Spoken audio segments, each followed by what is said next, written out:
الحمد لله الحمد لله نحمده ونستعينه ونستغفره ونؤمن به ونتوكل عليه ونعوذ بالله من شرور أنفسنا من يهده الله فلا مضل له ومن يضلله فلا هادي له ونشهد أن لا إله إلا الله وحده لا شريك له ونشهد أن محمدا عبده ورسوله أما بعد فأعوذ بالله من الشيطان الرجيم بسم الله الرحمن الرحيم يا أيها الذين آمنوا اذكروا الله ذكرا كثيرا وسبحوه بكرة وأصيلا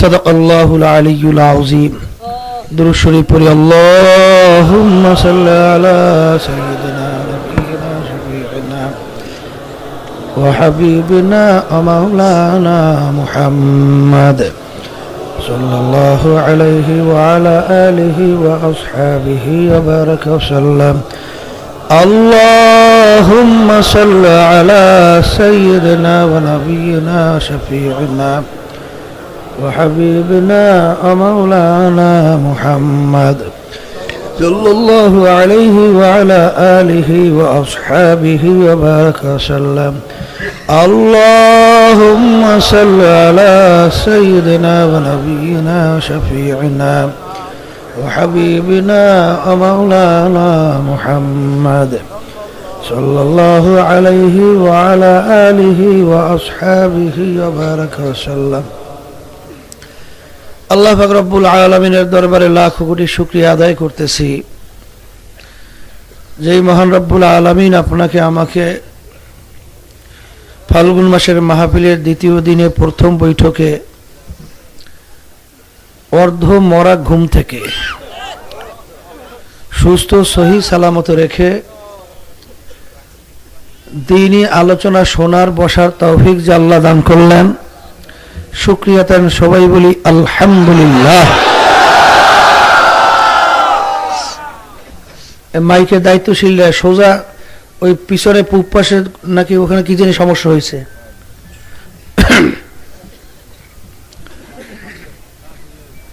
আল্লাহ কার কখন কোন সময় ডাক আসবে এটা তো আমাদের কারো জানা নাই।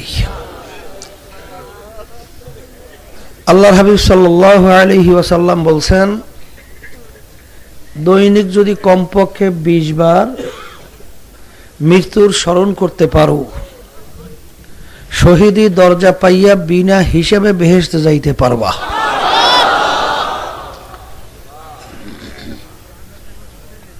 আল্লাহ বলতে গেলে প্রত্যেক নামাজের পরপরই জানাজা হইতেছে।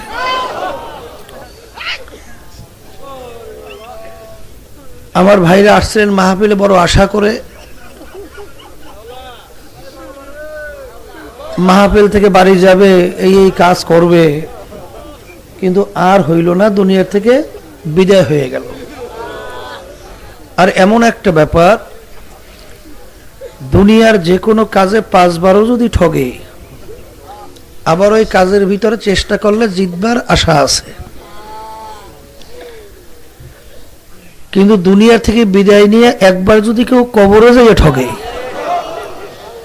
দ্বিতীয়বার আর দুনিয়াতে ফেরত আইসা আপিল কইরা জিতবার আর আশা নাই।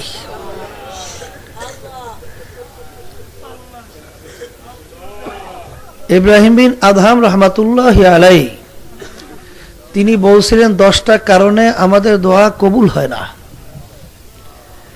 এর ভিতরে একটা কারণ হলো এই, মাইয়েতকে আমরা গোসল করাইয়া কাপড় পরাইয়া জানাজা নামাজ পড়াইয়া দাফন কাফন করি, কবরের ভিতরে রাইখে আসি, কিন্তু ওর থেকে আমরা কোনো উপদেশ গ্রহণ করি না।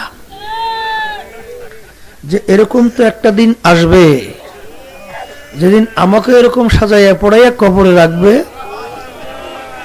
দুনিয়ার সমস্ত কার্যক্রম সবাই করবে, কিন্তু আমার খবর আর কেউ নিতে পারবে না। দুনিয়ার যে কোনো প্রান্তে মানুষ থাকলে সেকেন্ডের মধ্যে যোগাযোগ করা যায়। বাড়ির দরজায় আব্বা আম্মা আত্মীয় স্বজন ঘুমাইয়া রইল, কই আজ পর্যন্ত খবর দিতেও পারলাম না, নিতেও পারলাম না। আর আর দুনিয়া মাজরাতুল আখিরা, এই দুনিয়াটা হলো আখেরাতের ফসল কামাই করার জায়গা। আজকে দুনিয়াতে বসে একবার আল্লাহকে আল্লাহ বলে ডাক দেবেন, আল্লাহর হুকুম মানবেন, নেকি আমল নামার ভিতরে জমা হবে। কবরে দিয়ে শত শত বছর ডাকবেন, আর আল্লাহ রাব্বুল আলামিন আমল নামার ভিতরে, আর আল্লাহ কি আপনার ডাকে সাড়া দিবে? তাই দুনিয়াটা হইল আখেরাতের ফসল কামাই করার জায়গা। তা যাই হোক, আল্লাহ, আমি আপনাদের সামনে কোরআনুল কারীম থেকে আয়াত শরীফ তেলাওয়াত করেছি। আয়াতের ভিতর আল্লাহ বলছেন, ঈমানদারেরা, বিশ্বাসী বান্দাবান্দীরা। ঈমান তিন জিনিসের নাম, জবানে স্বীকার করতে হইবে আল্লাহ কয়জন? কোরআনুল কারীম আল্লাহর কিতাব, আল্লাহর হাবিব সাল্লাল্লাহু আলাইহি ওয়াসাল্লাম আল্লাহর প্রেরিত নবী রাসূল। আখিরাতের উপরে, কবরের আযাবের উপরে, কবরের সুখের উপরে, বেহেশত দোজখের উপরে, আসমানি কিতাবের উপরে, ফেরেশতাদের উপরে, এইটা জবানে স্বীকার করতে হইবে। এক, ওই জবানে স্বীকার অনুযায়ী হুবাহু অন্তরে ওইটা বিশ্বাস করতে হবে। জবানে একটা, অন্তরে আর একটা, মুনাফিক। এটা কি? মুনাফিক। তৃতীয় নম্বরে হইল জবান অন্তর কাজের দ্বারা প্রমাণ করে দেখানো লাগবে। এই তিন জিনিসের নাম ঈমান। আল্লাহ ঈমানদারদেরকে লক্ষ্য করেছেন, আমার ঈমানদার বান্দা বান্দিরা, চাই সে ধনী হোক, সে গরিব হোক, সে পীর হোক বা পীরের মুরিদি হোক, মুফতি হোক, মুহাদ্দিস হোক, সে ইমাম হোক, বড় শিক্ষিত হোক বা অশিক্ষিত হোক, সকলকে আল্লাহ রাব্বুল আলামিন লক্ষ্য করে বলছেন, আমার ঈমানদার বান্দা বান্দিরা, তোমরা আমার জিকির বেশি বেশি পরিমাণে করো, বিশেষ করে ভোরে বৈকালে এই দুইটা সময় আমার তাসবিহ এবং তাহলিল আদায় করো। সবাই বলি সুবহান। তা আল্লাহ রাব্বুল আলামিন ঈমানদারদেরকে তার জিকির বেশি বেশি করার জন্য বলছে। কথা ঠিক না? সর্বনাইতে লোক হয় তাও বেশি। এই যে আমরা মাঠটায় বসছি, এই চারটা মাঠের ভিতরে এইটা নাকি ছোট মাঠ, আরো তিনটা মাঠ আছে, এসে ছোট না, বরং আরো অনেক বড়। এখানে লোক হয়েছে বেশি। হজের ভিতরে লোক জমা হয় তাও তো বেশি। টুঙ্গি ইজতেমাতে মানুষ জমা হয় তাও তো বেশি, কিন্তু বেশির কোনো সীমা আছে? তা আল্লাহর হাবিব সাল্লাল্লাহু আলাইহি ওয়াসাল্লাম একটা সীমা বাতাইছেন, কি পরিমাণ আল্লাহর জিকির করলে বেশি হবে বা হক আদায় হবে। আকসিরু যিকরাল্লাহি হাত্তা ইয়াকুলু মাজনুন। হে আমার উম্মতেরা, এই পরিমাণ তোমরা আল্লাহর জিকির করো, দুনিয়াদার ফাসিক ফুজ্জার নাফরমান বেঈমান বদমাইশ তোমাদেরকে দেখে যেন পাগল বলে। আল্লামা জাকারিয়া রাহমাতুল্লাহি আলাইহি ফাজাইলে আমালের মধ্যে এই হাদিসের ব্যাখ্যায় লেখছেন, তাহলে বোঝা গেল জিকির করা লাগবে একটু জোরে, আর করা লাগবে বেশি বেশি। একা চিল্লেই ফিরলেই না, মধ্যম আওয়াজে একটু জোরে, আর করা লাগবে কি বেশি বেশি।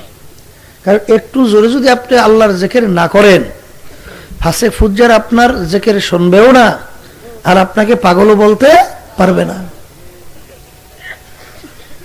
আর বেশি বেশি জিকির না করলে আপনাকে পাগল বলবে না।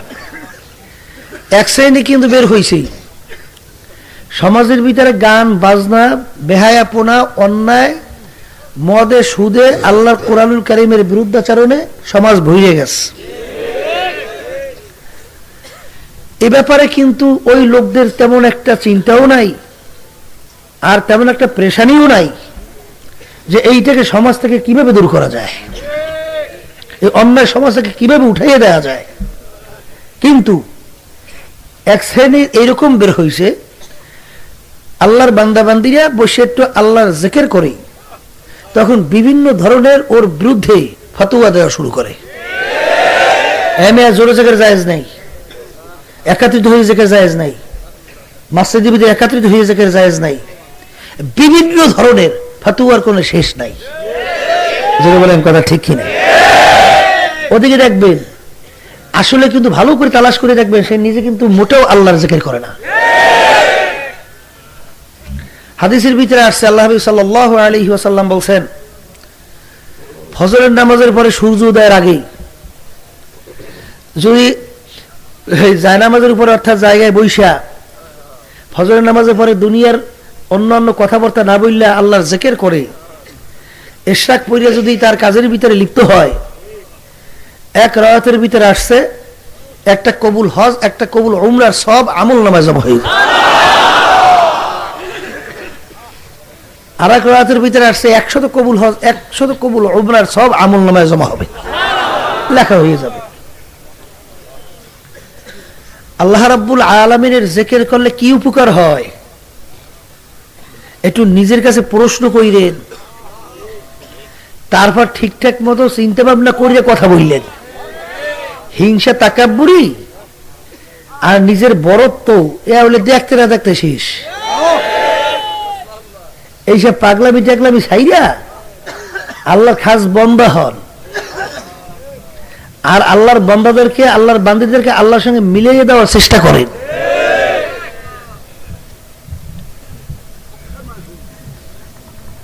এক হাদিসের ভিতরে আল্লাহর হাবিব সাল্লাল্লাহু আলাইহি ওয়াসাল্লাম বলেন, লা ইয়াযহালু লিসানুকা রাতবাম মিন যিকরিল্লাহ, হে আমার উম্মতেরা তোমরা একটা মুহূর্ত আল্লাহর জিকির ছাড়া জিহ্বাটা খালি রেখো না। এক মুহূর্ত আল্লাহর হাবিব আল্লাহর জিকির ছাড়া জিহ্বা খালি রাখতে নিষেধ করছেন। এক হাদিসের ভিতরে আল্লাহর হাবিব সাল্লাল্লাহু আলাইহি ওয়াসাল্লাম বলেন, আশ-শায়তানু জাসিমুন আলা কলবি বানি আদম ফাইযা যাকারাল্লাহ খানাসা ওয়া ইযা গফালা ওয়াসওয়াসা। প্রত্যেকটা বনি আদমের কলবের ভিতরে শয়তান মজবুত হয়ে বসে থাকে। যেই আল্লাহর বান্দা বান্দি আল্লাহর জিকির করে ওই কলবের ভিতরে শয়তান থাকতে পারে না। তাই শয়তান কলবের ভিতরে মজবুত হয়ে বসে থাকে, আল্লাহর জিকির শয়তান সহ্য করতে পারে না, ভাইগে যায়। জোরে বলেন কথা ঠিক কিনা? আব্বাজান একটা উদাহরণ দিয়ে বলতেন, একটা পাখি বাসা তৈরি করছে, আপনি যদি পাখির বাসাটা ভেঙে দেন তখন পাখি ওই বাসায় যাওয়ার জন্য ছটফট ছটফট করবে কি করবে না? কারণ তার বাসাটা ভেঙে গেছে, তার বাসায় যাওয়ার জন্য সে অস্থির। তাই শয়তান বাসা হইছে থাকার কোথায়? কলবের মধ্যে। যখন আল্লাহ রাব্বুল আলামিনের জিকিরের মাধ্যমে ওর বাসা ভেঙে দেওয়া হয়েছে, এখন ওই শয়তান তো ওর বাসায় যাওয়ার জন্য অস্থির হয়ে গেছে, পেরেশান হয়ে গেছে। বলেন কথা ঠিক কিনা? এখন শয়তান কি আপনার আমার মতো মানুষ হয়ে আপনার আমার পা ধরবে যে ভাই ও জাকিরিন তোমার জিকিরটা বন্ধ করো, আমার বাসা ভেঙে গেছে, আমি তোর বাসায় যাওয়ার জন্য পাগল পারা হয়ে গেছি, কি এরকম এসে পা ধরবে?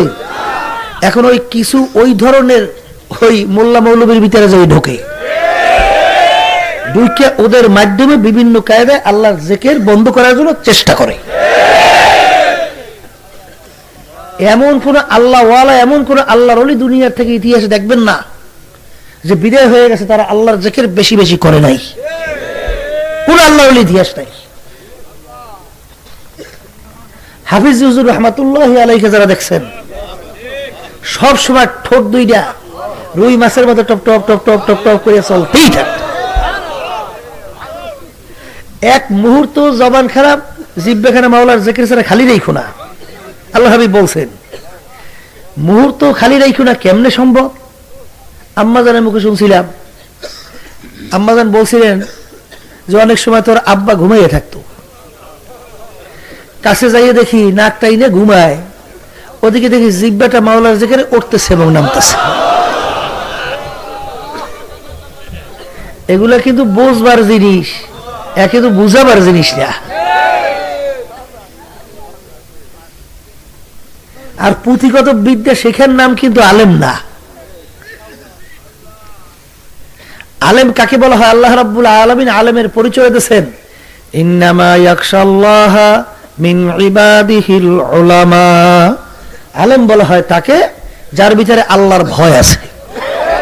আপনি যে এই ধরনের কথা বলতেছেন, এটা কি হিংসার কারণে বলতেছেন, না নিজের তাকাব্বুরি প্রকাশ করার জন্য বলতেছেন, না নিজের বড়াইগিরি প্রমাণ করার জন্য বলতেছেন?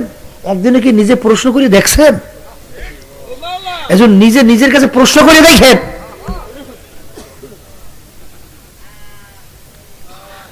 আমাদের এই তরিকার মুরব্বী রশিদ আহমদ গঙ্গোই রহমাতুল্লাহি আলাইহি, ওলামায়ে কেরাম যখন হাদিসের সনদ পড়ে, রশিদ আহমদ গঙ্গোই রহমাতুল্লাহি আলাইহি তার নাম উল্লেখ করে সামনে যাওয়া লাগে। জোরে বলে কথা ঠিক না বেঠিক?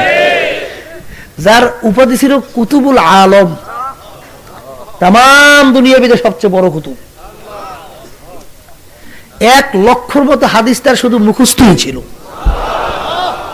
60,000 সনদ সহ 40,000 সনদ ছাড়া প্রায়। দেবন মাদ্রাসার মুরব্বী ছিলেন, মুহাদ্দিস ছিলেন, সে বুঝে নাই, আর এখন এই সুদকে আসছে বেশি বুঝছে। কথা ঠিক না বেঠিক?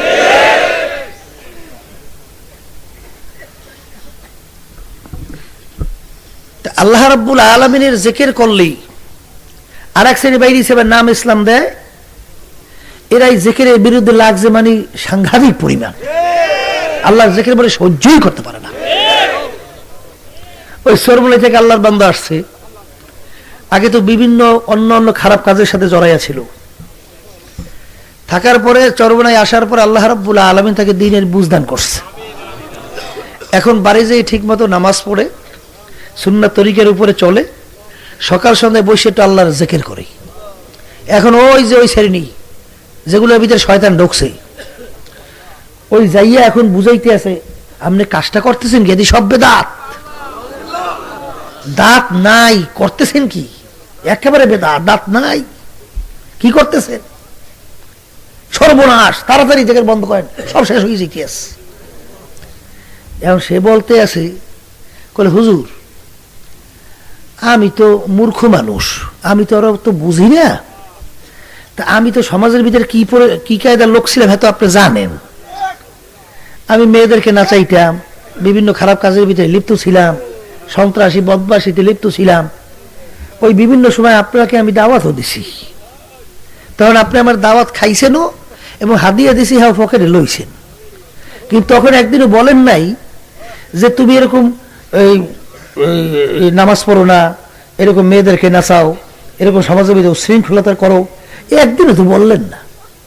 বরঞ্চ খাওয়াই তো এই সুন্দর মতো দিছি, হাদিয়া তো দিছি, পকেটে লই চলে গেছেন।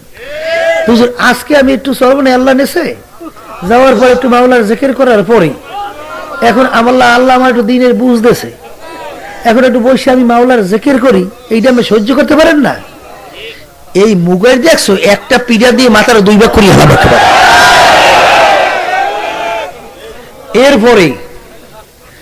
এরপরে যদি সমাজের ভিতরে বিভিন্ন জায়গায় আপনার টালাটালি করে, খোঁচাখুচি করে, দেখা ডাইরেক্ট বলবেন যে এই যে এখন এই বিদ্যুৎ জ্বলতেছে, এর পাওয়ার স্টেশন দেখবেন খুলনা, কোন জায়গায় ভেড়ামারা, আরো দেখবেন বিভিন্ন দূরে দূরে। জোরে বলেন কথা ঠিক কিনা? এখানে বিভিন্ন শত শত হাজার হাজার লাইট জ্বলতেছে, আপনি একটা লাইট বন্ধ করবেন, কিন্তু হাজার হাজার লাইট কি বন্ধ করা কঠিন ব্যাপার না? আর ওই যদি গোড়ায় যাই খালি সুইচ একটা চিপ দেন, সব বন্ধ। তা এইরকম যদি বাজে খোঁজাখুঁজি করে একবার সর্বনাই পাঠাই দেবেন। কলে সর্বনাইয়ের মাধ্যমে এই বাংলাদেশে তাম দুনিয়ার ভিতরে কার্যক্রম চলছে। তাই তোমরা এই খালি একটা বাতি না বন্ধ করিয়া যাও সর্বনাই গোড়ায় যাই বন্ধ করে দিয়ে আসো। আজ পর্যন্ত আসছে, কথা বলেন না কেন? এত বেদাত, মানুষ সব জাহান্নামে যাইতে আছে, আপনি এত দরদি, তা আপনি একটু যে সর্বনাই আসছে এটা করলেন না, ফিরেইলেন না, আপনি কেমন দরদি না হিংসুক? আপনি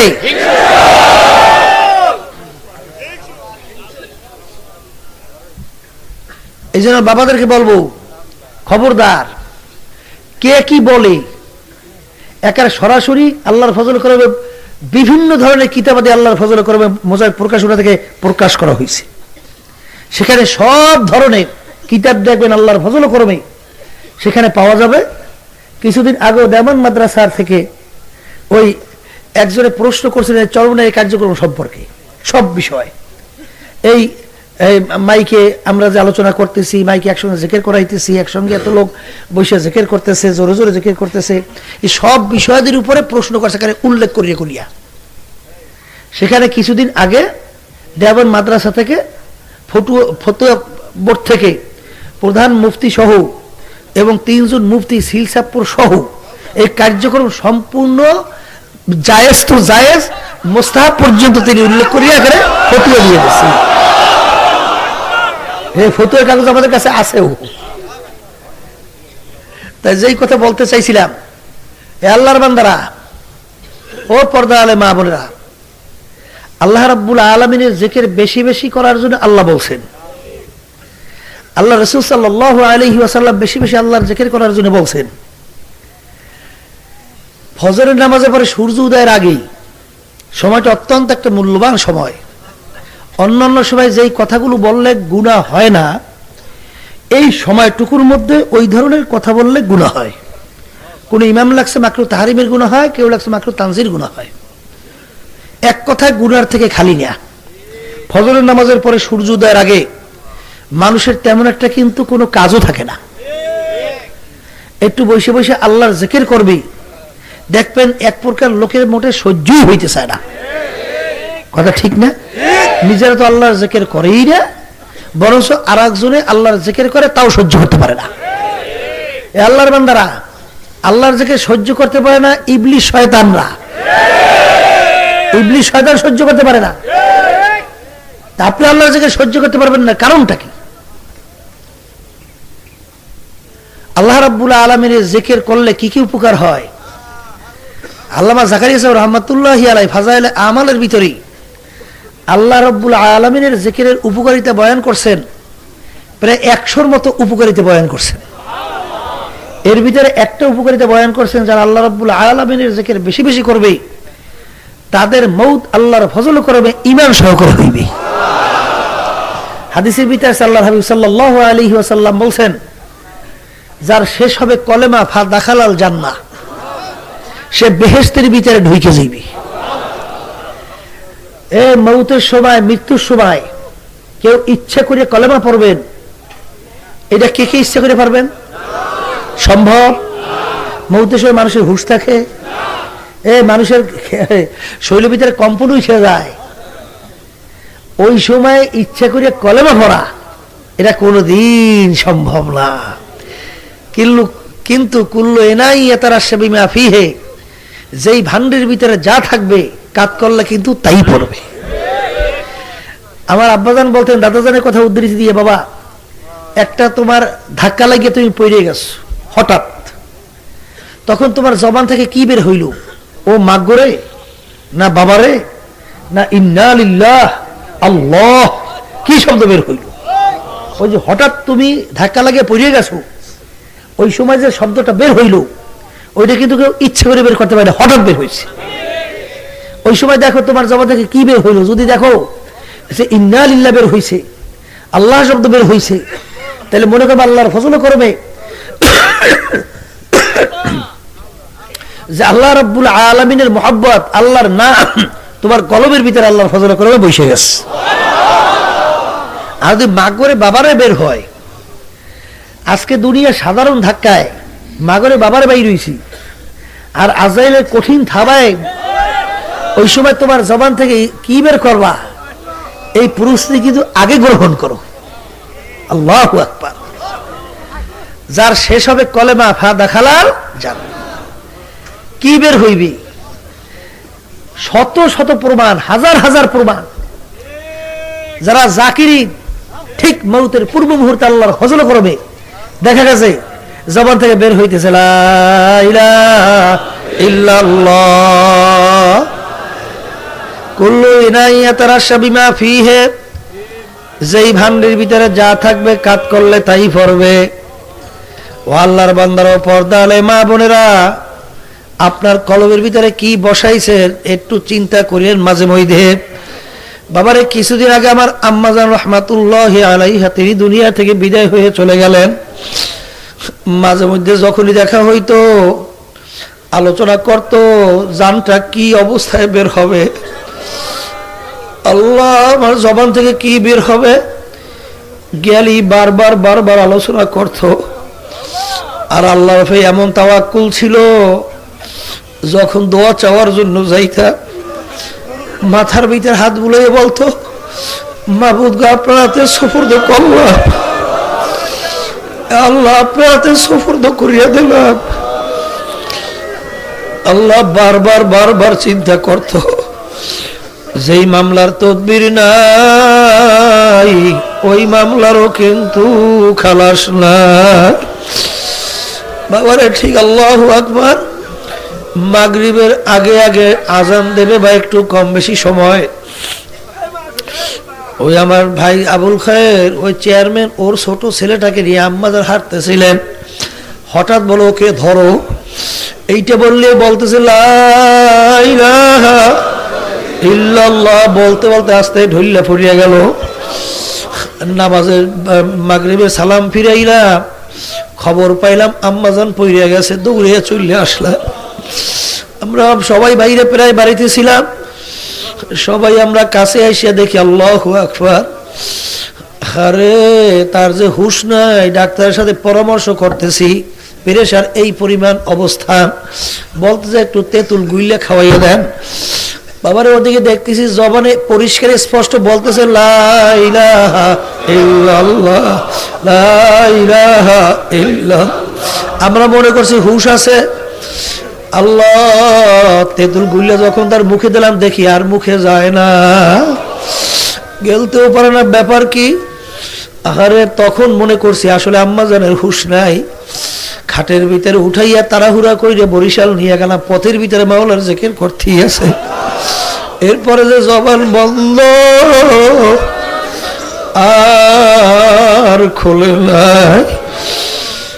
ও কবরের যাত্রীরা, কবরে তো রওনা করলাম, কিন্তু কি সম্বল নিয়ে কবরে রওনা করছি বাবা, জবান থেকে কি বের হবে? কলমা বের হবে না অন্য কোন শব্দ বের হইবে? বাবারে, খুলনার ইসমাইল সাহেব রহমাতুল্লাহ আলাই, আরে তার আল্লাহু আকবার, একটা লোক যখন মউতের সময় এসে গেল, তার কাছে যাইয়া কলেমা পড়াবার জন্য চেষ্টা করতেছে, বারবার তার হাত মুখের কাছে নেয় আর এরকম টান দেয় আর ফু করিয়া ছাইরা দেয়। অর্থাৎ বিড়ি সিগারেটের অভ্যাস ঠিক মউতের পূর্ব মুহূর্তে চালু হয়ে গেছে। এত চেষ্টা করল আর জবান থেকে কলেমা পড়াবার চেষ্টা ব্যর্থ হইল, আর পারল না। কুল্লু ইনাইয়া তারাশা বিমা ফিহে, যেই ভান্ডির ভিতরে যা থাকবে কাজ করলে তাই পড়বে।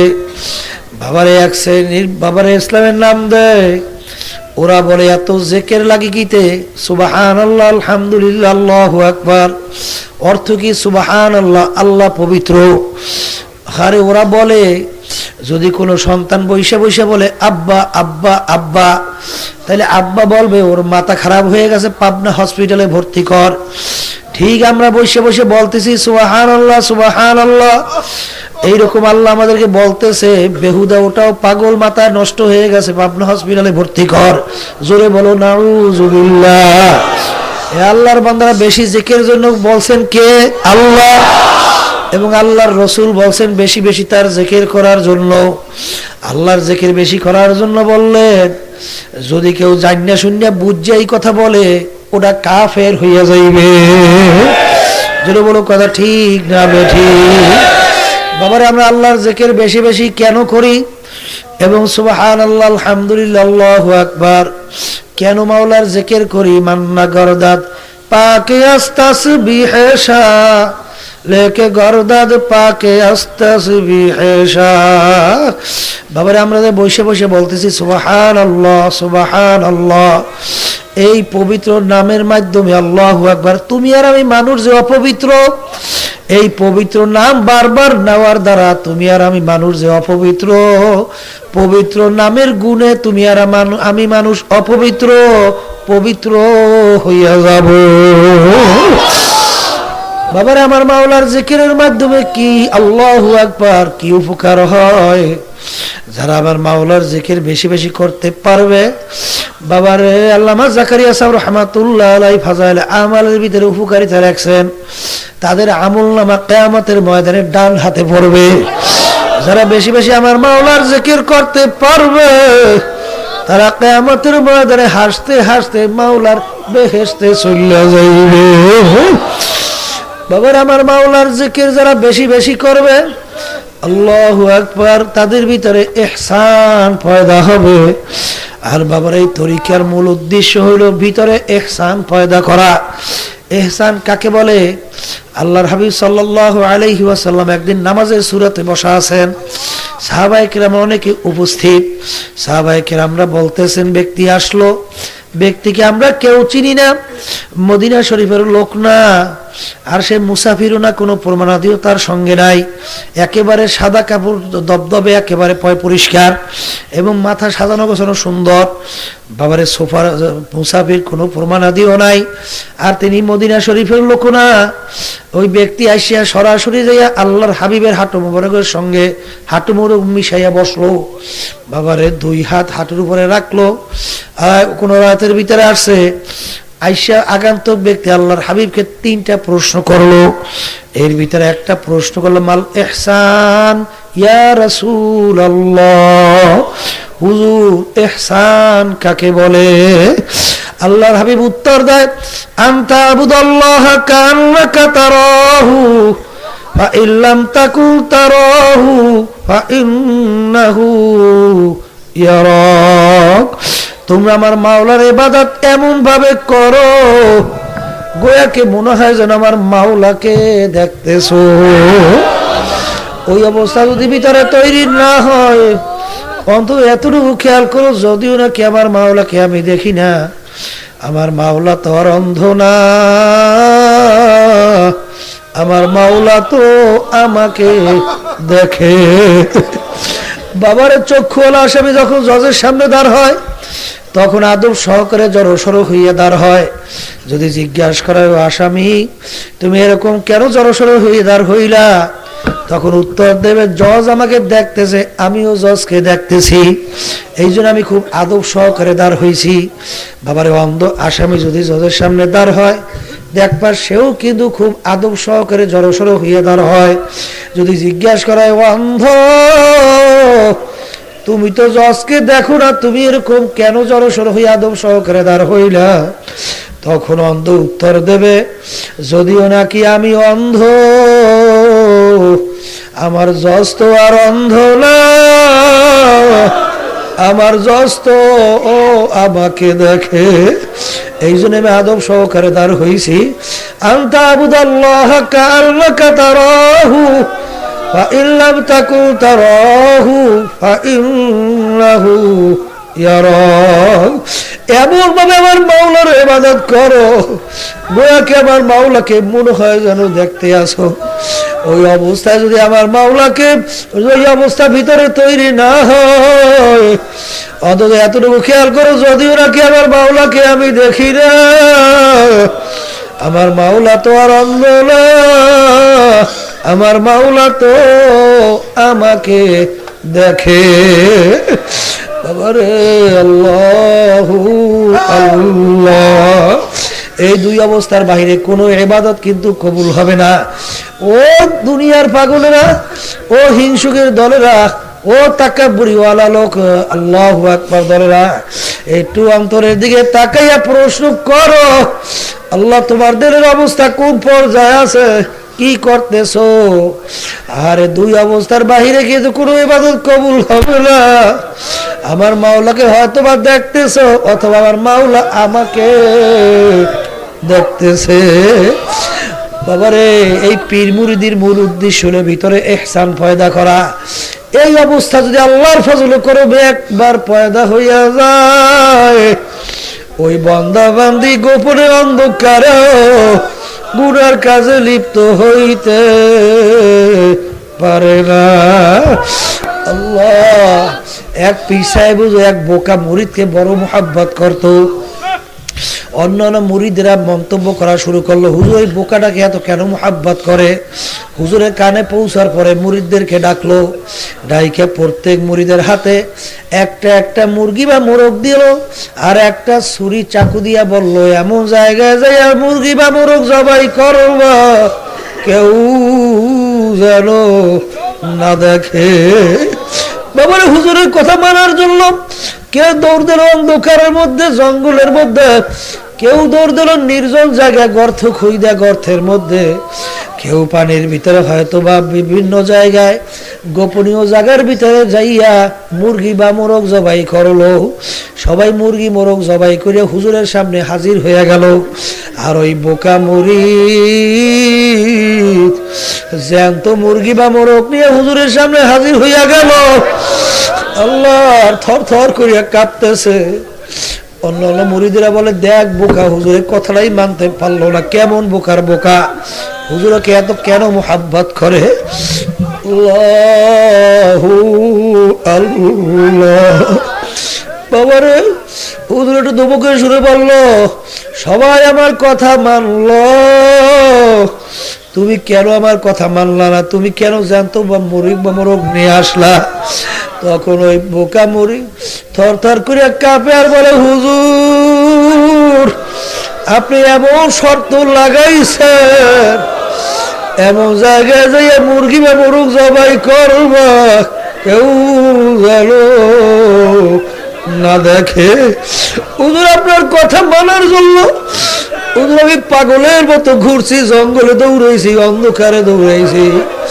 হুজুর বলতে এমন আমার জানা মতো জায়গা নাই যেই জায়গায় আমি যাই না মুরগি বা মোরগ গোপনে জবাই করার জন্য, কিন্তু হুজুর আপনার শর্ত লাগাইছেন এমন জায়গায় মুরগি জবাই করবা, কেউ যেন না দেখে। হুজুর আমি যখন নাকি জঙ্গলের মধ্যে মুরগি জবাই করার জন্য শুরু করছি, হুজুর তখন আমি তাকাই দেখি আমার মাওলা আমার দিকে চাইয়া রয়েছে। আল্লাহ তা'বুদাল্লাহ কাআন্নাকা তারাহু ফাইন লাম তাকুন তারাহু ফাইন্নাহু ইয়ারাক। এমন জায়গায় যে আমার মাওলা, আল্লাহু আকবার, এমন ভাবে আমার মাওলার ইবাদত করো। আল্লাহ মনে হয় আমার মাওলা আমাকে দেখতেছে। ওই অবস্থা যদি ভিতরে তৈরি না হয়, অন্তত এতটুকু খেয়াল করো, যদিও নাকি আমার মাওলাকে আমি দেখি না, আমার মাওলা তো আমাকে দেখে। আল্লাহ আল্লাহ। বাবারে এক যুবক, আল্লাহু আকবার আল্লাহু আকবার, এক মেয়ের পিছনে পাগল হইল। মেয়ে যে কোনো প্রক্রিয়ায় নামলো, মেয়ে সামনে সামনে যায় আর যুবক পিছনে পিছনে যায়। এমন এক জায়গায় যাইয়া পৌঁছলো, আল্লাহ নির্জন জায়গা, কোনো মানুষ নাই, জন নাই। এখন ওই যুবক তার মনের আশা ব্যক্ত করলো, যে মনের আশা ব্যক্ত করার পরে মেয়ে বলল, ও যুবক, আরে দেখো সবাই ঘুমাইলো কিনা। যুবক ঘুরিয়ে এসে বসলো, সবাই ঘুমাইছে।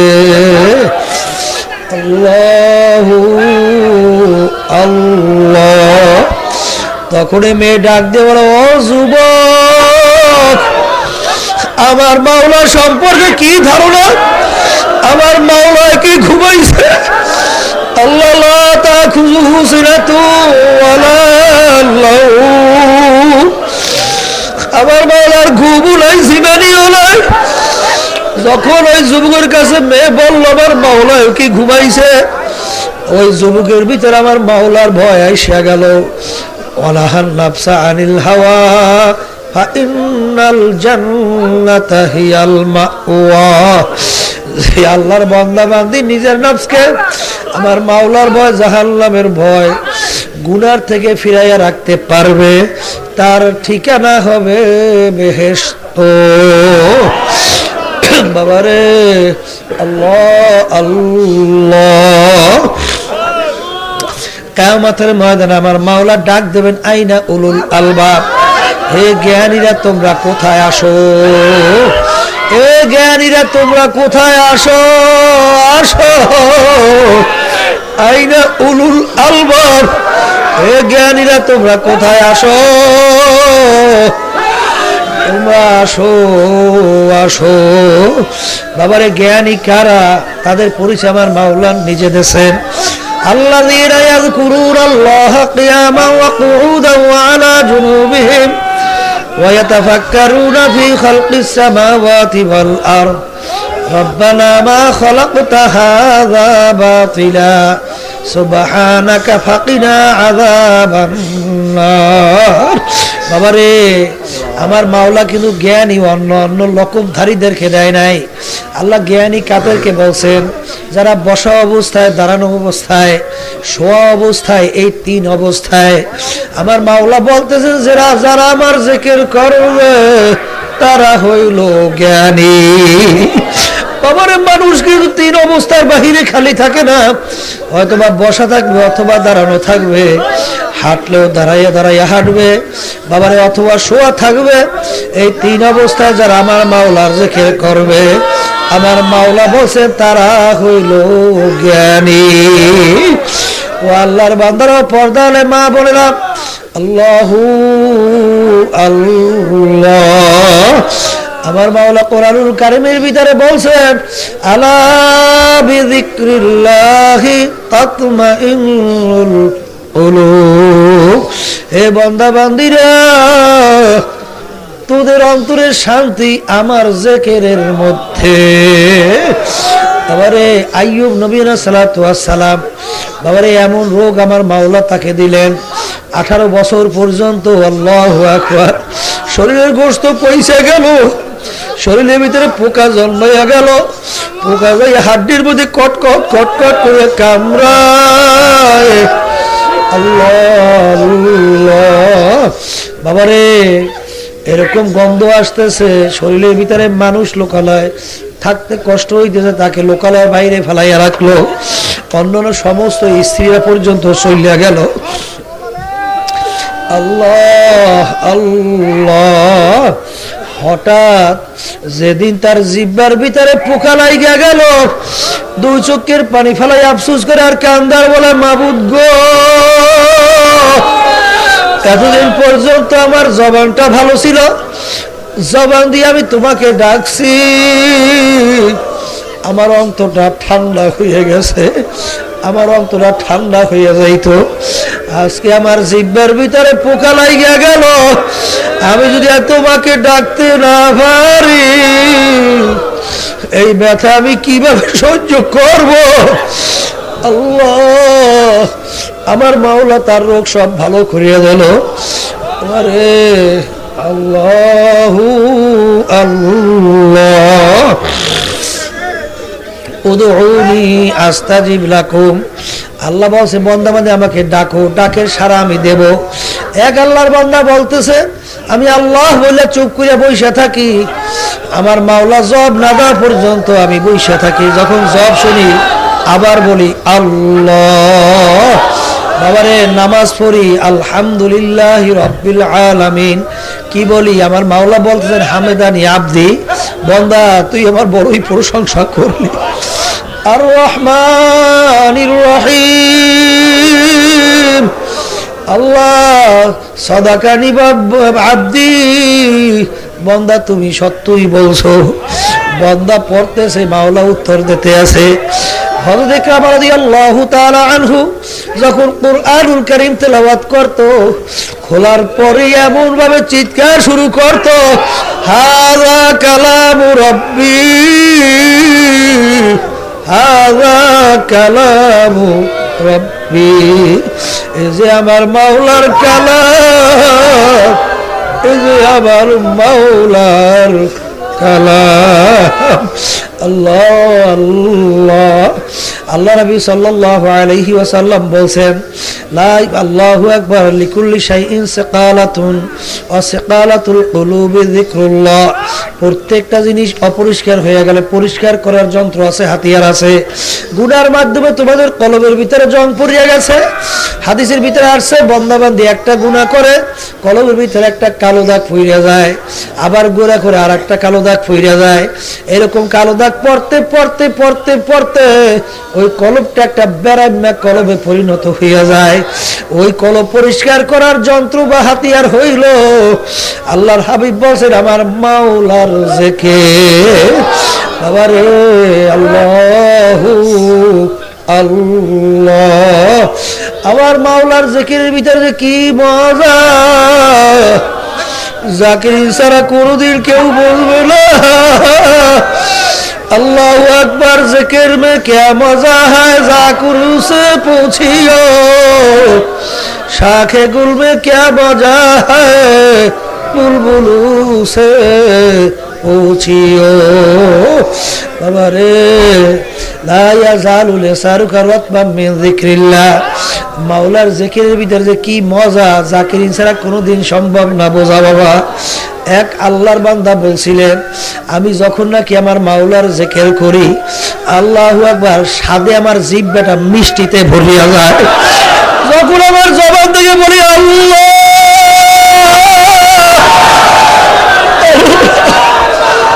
আমার জবানটা মিষ্টিতে ভরিয়া যায়।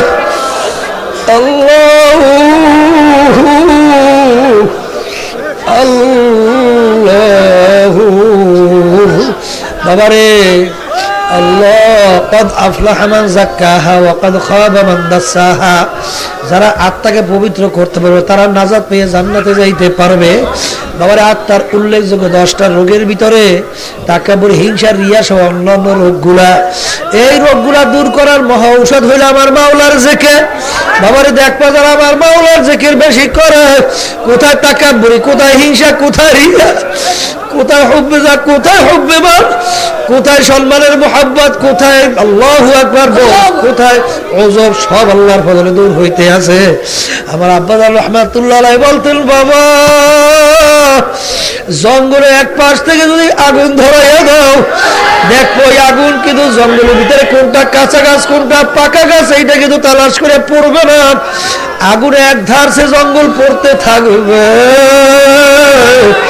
কাঁচা গাছ পাকা গাছ সব পুরিয়া জঙ্গল পরিষ্কার হইয়া যাইবে। একবার যদি আল্লাহর ফজলে করবে লা ইলাহা ইল্লাল্লাহর আগুন সিনার মধ্যে ধরাই দিতে পারো, বাবারা দেখবা কোথায় হিংসা, কোথায় রিয়া, কোথায় হবে না, কোথায় হবে বল, সব আল্লাহর ফজলে দূর হইয়া আল্লাহ বাদে কেহ মাবুদ নাই, লা মাকসুদা ইল্লাল্লাহ, লা মাশুকা ইল্লাল্লাহ, লা ইলাহা ইল্লাল্লাহ। জঙ্গে দিল আস সাইকালে লা পাকি কু, ইরতে বাদে মোহাব্বত সাকে কু। अल्लाह अल्लाह, हर तमन्ना दिल से रुखसत हो गई, अब तो आजा, अब तो खिलवत आ गई। अल्लाह आशिकारा रोज़े महशर बाक़ियामत करनी, आशिकारा जुद तमाशा ज़मान यारेनी, आशिक बहावा मदहुशे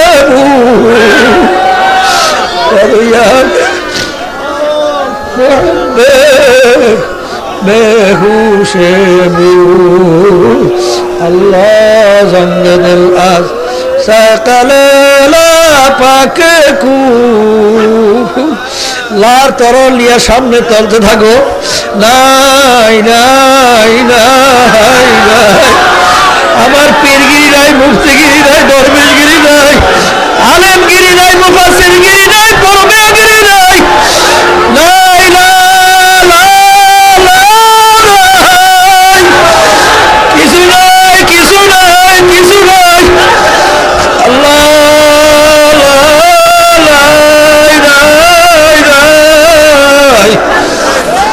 আরে আল্লাহ বাদে কেহ মাবুদ নাই, আল্লাহ বাদে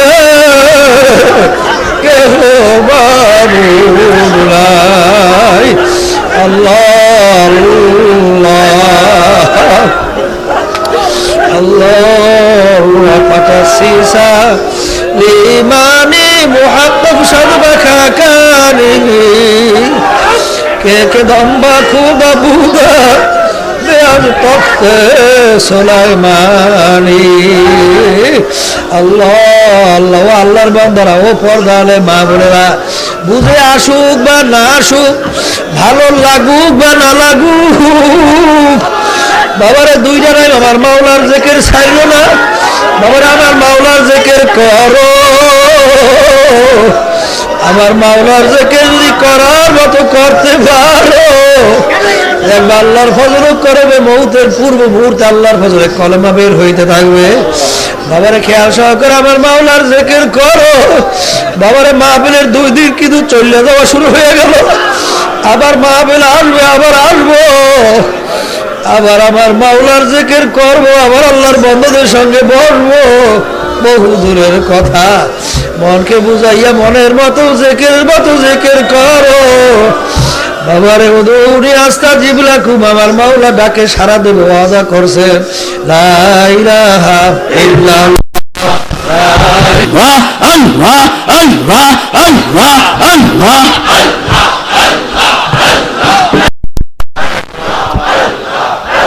আল্লাহুম্মা আমিন, আল্লাহুম্মা আমিন। মাফ করে দেন গো মাওলা, মাফ করিয়া আপনি যদি মাফ না করে বান্দা বান্দি উপায় নাই। রাত্র গেল ঘুমে ঘুমে, দিন গেল খাইতে লইতে, তারপরে হাসরে মিজানে পুলসে রাতে রাখে রাতের কামাই তো বুঝি কিছু করতে পারলাম না।